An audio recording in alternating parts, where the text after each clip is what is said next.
Hello guys, good evening to all of you student.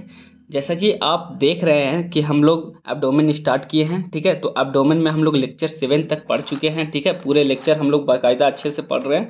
तो lecture आज 8 पढ़ने जा रहे हैं, उसमें हम लोग देखेंगे रेट्रोपेरिटोनियल ऑर्गन, ठीक है। तो रेट्रोपेरिटोनियल ऑर्गन समझने से पहले हम लोग चलते हैं इस टॉपिक पे। अगर जो आप इस टॉपिक नहीं पढ़े हैं ना पेरिटोनियम, तो पेरिटोनियम आप अच्छे से पढ़ लीजिएगा, उसके बाद रेट्रोपेरिटोनियम पे जाइएगा। लेक्चर 3 है ये, ठीक है। तो पेरिटोनियम क्या होता था? Peritoneum is a large sac membrane lining the abdominal cavity. मतलब जो एब्डोमिनल कैविटी को क्या कर रहा था? लाइनिंग कर रहा था, मतलब कि वो घेर रहा था, ठीक है। क्या कर रहा था? कोई ऑर्गन जैसे विसरा है उसको घेर रहा था, उसको बोल रहे थे हम लोग पेरिटोनियम।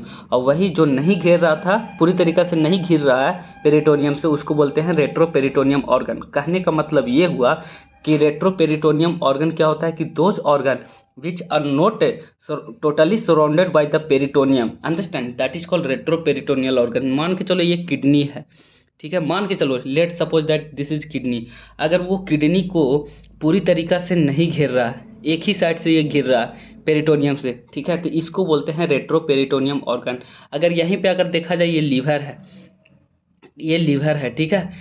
ये मान के चलो ये लीवर है, ये ऑर्गन क्या है? लीवर है, और इसको पूरी तरीक़ा से घेर लिया पेरिटोनियम, तो इसको बोलते हैं intra peritoneal organ.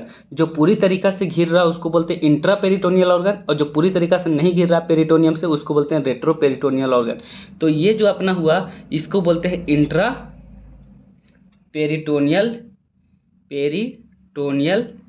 Organ, understand. और इसको बोलते हैं retro peritoneal organ, retro peritoneal organ, ठीक है। आप लोग अच्छे से लिख लीजिएगा। तो इंट्रा पेरिटोनियल ऑर्गन एंड ये रेट्रो पेरिटोनियल ऑर्गन। समझ में आया? हिंदी में समझा रहा हूँ कि जो पूरी तरीक़ा से घिर जा रहा है उसको बोलते हैं इंट्रा पेरिटोनियम। अब किसके द्वारा घिर रहा, मतलब सराउंडेड हो रहा है?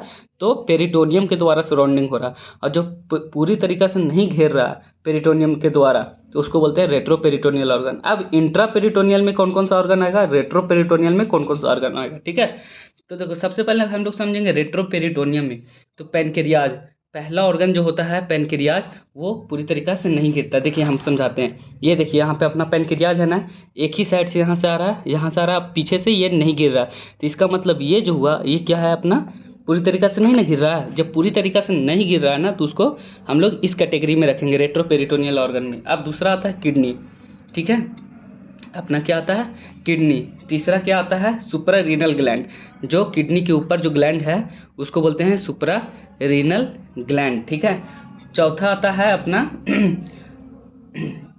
यूरेटर, ठीक है, यूरेटर, ठीक है। अब पांचवा जो आता है अपना इन्फीरियर वेना कवा, ठीक है, नाम लिखते जाना। छठा आता है अरोटा, और सातवां एक आता है असेंडिंग एंड डिसेंडिंग क्लोन, ठीक है। ट्रांसवर्स क्लोन क्या होता है? घिर जाता है पूरी तरीक़े से, इसमें रखेंगे। और ये है असेंडिंग एंड डिसेंडिंग क्लोन, ठीक है, अच्छे से लिख लेना आप। अब आते हैं, एक है डिओडेनम, ठीक है। तो डिओडेनम में अगर देखा जाए तो डिओडेनम के 4 पार्ट होता है, first, second, third and fourth, ठीक है। अब इसमें क्या है ना कि जो फर्स्ट एंड फोर्थ है ना, ये फर्स्ट एंड फोर्थ जो है वो क्या आता है ना कि ये इंट्रा पेरिटोनियल ऑर्गन आता है, ठीक है।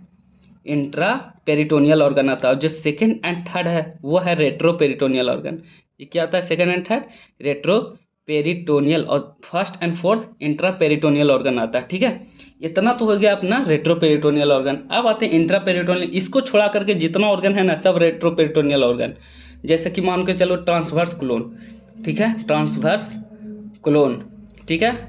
दूसरा आ जाता है लीवर, तीसरा आ जाता है स्टोमक, ये सब जो पूरी तरीक़ा से ये घिर रहा है, ठीक है। स्मॉल इंटेस्टाइन, ये सब ऑर्गन, ये बाकी इसको छोड़ा करके जितना ऑर्गन आएगा सारा के सारा इंट्रा पेरिटोनियल ऑर्गन में। और ये इतना सारा जो ऑर्गन है, ये सभी ऑर्गन क्या है?